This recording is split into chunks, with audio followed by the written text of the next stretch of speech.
Assalamualaikum warahmatullahi wabarakatuh. Kembali lagi dengan Bu Puji di mata pelajaran kimia kelas 10. Kali ini kita akan membahas tentang gerakan kimia hijau atau dikenal dengan green chemistry. Nah, untuk kimia hijau sendiri itu bisa juga dikenal dengan nama lain, yaitu namanya adalah kimia berkelanjutan.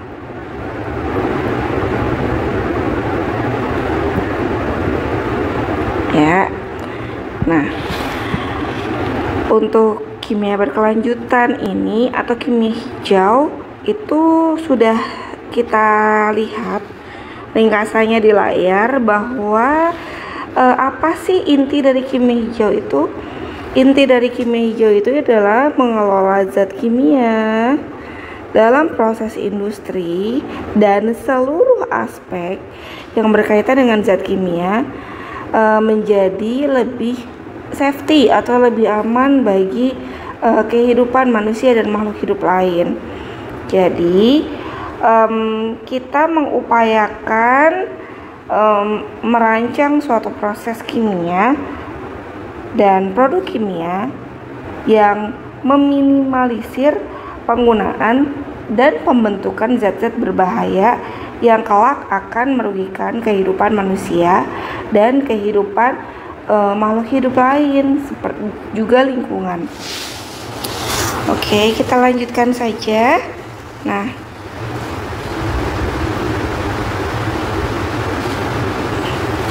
terdapat 12 prinsip untuk kimia hijau. Nah, apa sih prinsip kimia hijau itu? Prinsip kimia hijau ini adalah suatu pendekatan yang bertujuan untuk memaksimalkan efisiensi dan meminimalkan bahaya dari proses kimia. Nah, maksudnya gini, kerja kita di dalam menciptakan suatu bahan melalui proses kimia itu dimaksimalkan efisiensinya sehingga tidak banyak energi yang terbuang dan hasil limbahnya itu tidak terlalu banyak. Namun kita juga meminimalkan bahaya dari proses maupun bahan kimia yang kita gunakan seperti itu. Nah, terdapat 12 prinsip dari kimia hijau. Yang pertama adalah pencegahan limbah. Ya, kita lihat di sini untuk pencegahan limbah yang pertama itu maksudnya adalah kita harus mengutamakan pencegahan terbentuknya limbah dibanding pembersihan atau penanganan limbah. Jadi kita harus merancang proses di mana limbah yang dihasilkan dalam proses kimia itu minimal. Oke. Jadi kata kuncinya adalah utamakan pencegahan.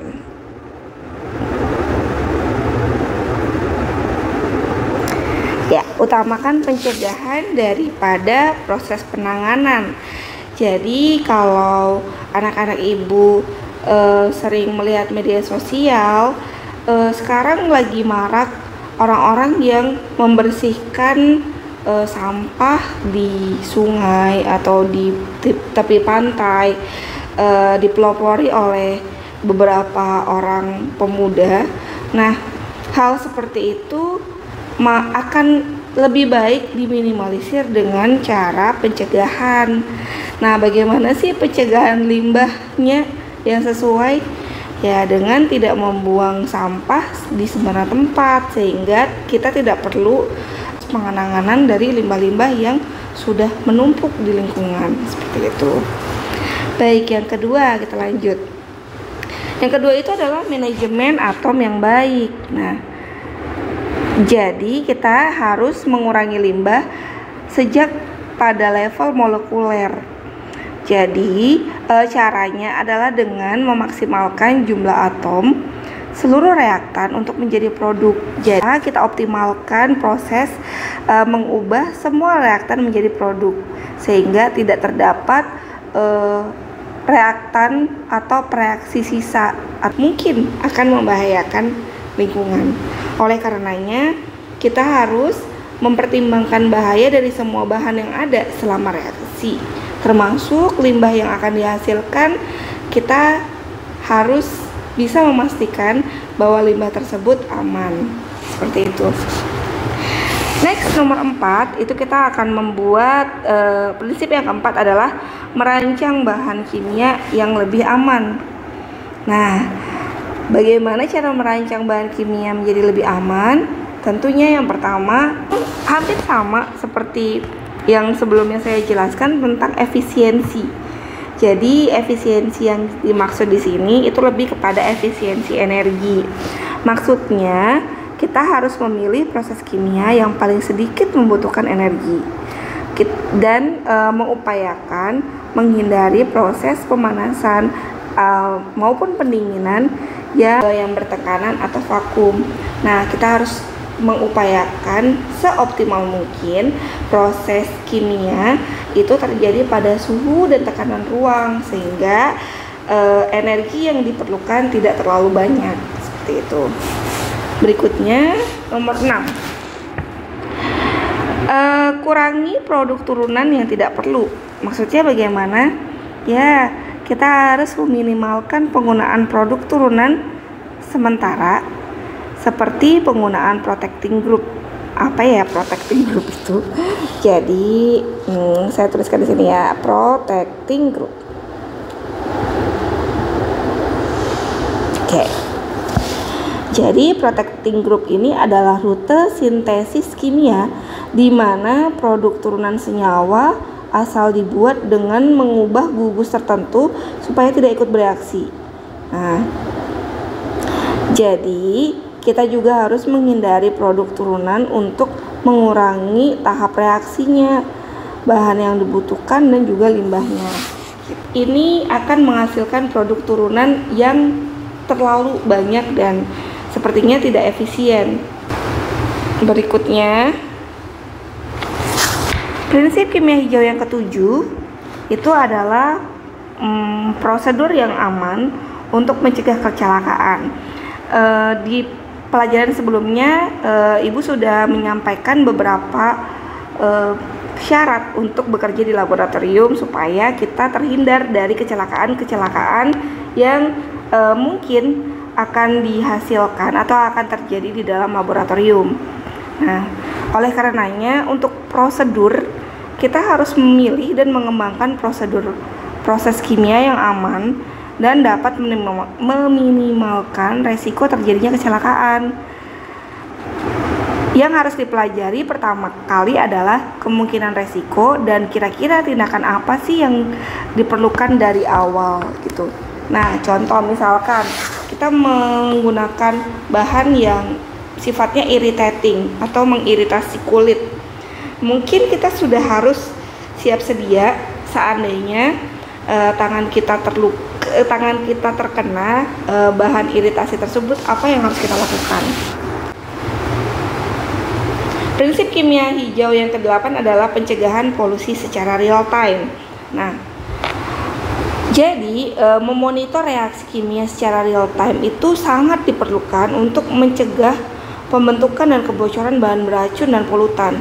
Jadi diharapkan walaupun dalam reaksi kimia nantinya akan dihasilkan polusi, namun sangat diharapkan bahwa limbah-limbah, terutama ini limbah gas yang terdapat di pabrik-pabrik itu difilter terlebih dahulu sehingga polusinya itu tidak real time saat ini juga dengan kandungan polutan yang besar. Jadi itulah alasan kenapa biasanya kalau di industri-industri itu banyak corong-corong asap yang tinggi.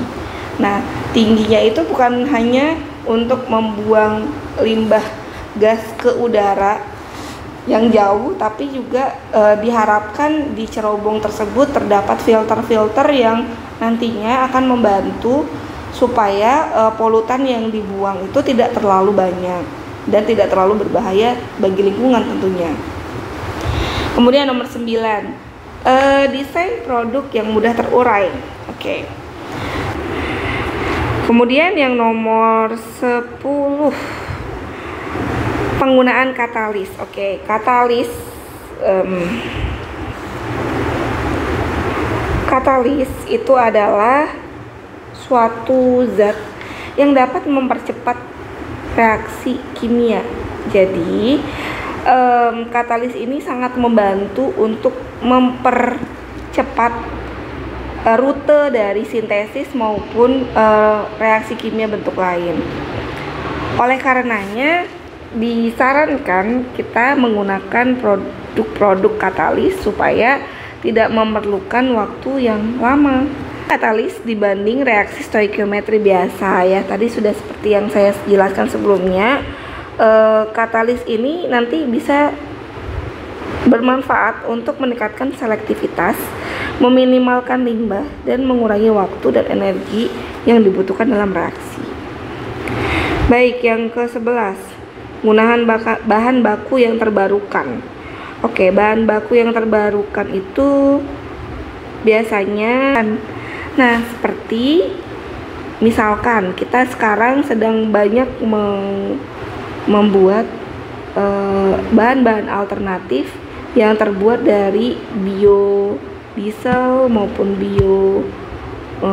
bioset, minyak bumi tuh. Oke, untuk yang terakhir adalah penggunaan pelarut dan bahan pendukung yang lebih aman sebagai media untuk menyelenggarakan reaksi kimia tersebut. Nah, yang harus kita perhatikan adalah pilih bahan pelarut yang paling aman pada setiap tahapannya. Kita harus meminimalkan penggunaan pelarut dan bahan pendukung yang merupakan penyumbang limbah-limbah terbesar, seperti itu. Jadi ada 12 prinsip kimia hijau. Nah, ada beberapa upaya penerapan 12 prinsip kimia hijau dalam industri. Jadi, proses kimia itu biasanya melibatkan interaksi antara bahan kimia dengan zat kimia lain sehingga membentuk zat baru. Contohnya seperti ini. Yang pertama adalah tentang perkloroetilen atau CCl2 sebagai bahan pelarut atau dry cleaning yang sifatnya karsinogen. Karsinogen ini adalah memicu racun gitu. Nah, upaya penerapan kimia hijaunya itu kita ganti si perkloroetilena ini dengan karbon dioksida cair dan surfaktan lain sebagai pelarut dry cleaning yang lebih ramah lingkungan. Kemudian yang kedua adalah soda kaustik NaOH dan natrium sulfida NaS sebagai pemutih. Dalam pembuatan kertas putih itu bisa menghasilkan limbah yang berbahaya. Nah, upaya penerapan kimia hijaunya adalah mengganti si NaOH, ini NaOH yang ini kita ganti dengan hidrogen peroksida atau H2O2 dan katalis untuk mengoksidasi proses pemutihan kertas yang tidak berbahaya dan lebih efisien. Nah, masalah ketiga, cat minyak berbasis alkit itu menghasilkan uap yang banyak mengandung bahan kimia organik berbahaya. Kemudian upaya penerapan kimia hijaunya adalah dengan cara mencampur bahan minyak kedelai dan gula sebagai resin pengganti sehingga dapat mengurangi kadar uap berbahaya gitu. Kimia hijau berikutnya adalah busa atau foam. Pada pemadam api konvensional itu mengandung bahan beracun yang dapat mencemari air dan merusak ozon. Diganti dengan apa sih busanya? Diganti dengan pirokol. Pirokol itu sejenis busa yang pirokol itu adalah busa jenis baru yang digunakan sebagai bahan pemadam kebakaran tanpa menimbulkan bahan beracun. Nah, berikutnya lagi ada tawas dalam proses penjernihan air limbah konvensional menimbulkan kadar ion beracun yang dapat memicu penyakit Alzheimer atau penyakit pikun gitu ya. Berikutnya, upaya penerapan kimia hijaunya itu kita bisa menggantikan si tawas ini dengan bubuk ramah lingkungan. Oke, berikutnya lagi. Plastik berbahan baku minyak bumi yang sukar terurai kita ganti dengan menggunakan plastik dari tepung singkong yang mudah terurai. Nah, insya Allah nanti kita akan membuat plastik dari bahan singkong ini pada praktikum perdana kita yang akan kita lakukan sekitar beberapa minggu ke depan, gitu ya. Kita akan menggantikan plastik yang berbahan baku minyak bumi dengan plastik dari tepung singkong. Berikutnya, air dan energi jumlah besar dalam proses pembuatan chips komputer. Jadi kalau kita mau bikin chips komputer itu kita butuh energi yang besar dan juga air yang jumlahnya banyak sekali. Nah, kemudian dalam upaya penerapan kimia hijaunya itu adalah mengganti metodenya tadi dengan metode superkristal karbon dioksida untuk mengurangi penggunaan air dan energi. Berikutnya lagi, masalah dalam industri itu katalis logam dalam proses pembuatan obat ini dialihkan menjadi katalis enzim, karena katalis logam itu lumayan berbahaya untuk tubuh, terutama dalam pembuatan obat. Khawatir logamnya tertinggal dan menjadi karsinogen bagi tubuh manusia. Dan berikutnya lagi, bahan bakar fosil yang menyebabkan emisi gas rumah kaca ini diganti dengan bahan-bahan yang terbarukan seperti sel surya yang lebih rendah emisinya.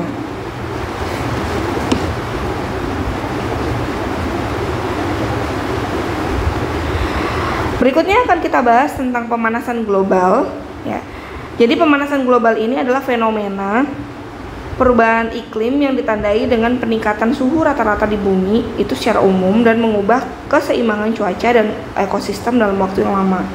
Jadi pemanasan global ini menyebabkan suhu di bumi itu semakin panas, sehingga hal ini juga bisa menyebabkan es di kutub mencair, sehingga volume air di lautan itu meningkat dan bisa menyebabkan beberapa daratan itu tenggelam, seperti itu.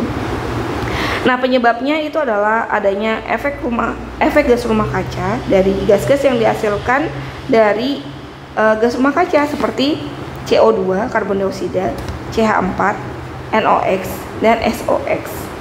Juga akibat dari penipisan lapisan ozon. Nah, pencegahan yang bisa kita lakukan adalah penghijauan. Kenapa penghijauan? Ya karena CO2 akan terserap dengan lebih banyak melalui proses penghijauan di lingkungan. Kemudian pengelolaan sampah, kan bahan bakar yang ramah lingkungan. Dan keempat adalah menggunakan energi alternatif non fosil. Oke. Tentang ozon dan pemanasan global. Nah, apa sih ozon itu? Jadi selama ini kita kenal oksigen, gas oksigen itu adalah O2. Nah, ozon itu adalah saudaranya sebenarnya. O-nya nambah 1 jadi O3. Tapi sifatnya sangat jauh berbeda dari oksigen ya. Jadi walaupun rumus kimianya mirip, namun sifatnya jauh berbeda dari oksigen gitu. Nah, di mana sih letak ozon itu? Ozon terletak di lapisan stratosfer dan fungsinya untuk penyerapan sinar ultraviolet dari luar angkasa. Nah, adanya zat-zat kimia yang bisa merusak ozon itu adalah freon atau CFC. Ini biasanya ada dihasilkan dari AC ataupun kulkas ataupun pemanas ruangan ya. Kemudian oksida nitrogen NOx tadi. Kemudian ada metil bromida gitu ya. Jadi kalau metil bromida itu CH3Br. Ya. Ini asalnya dari AC atau lemari pendingin atau kulkas. Nah, kita sering mendengar tentang lubang ozon. Terjadinya kerusakan dan penipisan lapisan ozon serta terdapat lubang yang semakin besar ini menyebabkan masuknya sinar UV yang berlebihan ke bumi. Hal ini bisa menimbulkan pemanasan global tentunya, kemudian kanker kulit dan rusaknya biota laut. Saya kira sudah cukup sampai di sini dulu. Nanti kita akan lanjut lagi di pertemuan berikutnya. Assalamualaikum warahmatullahi wabarakatuh.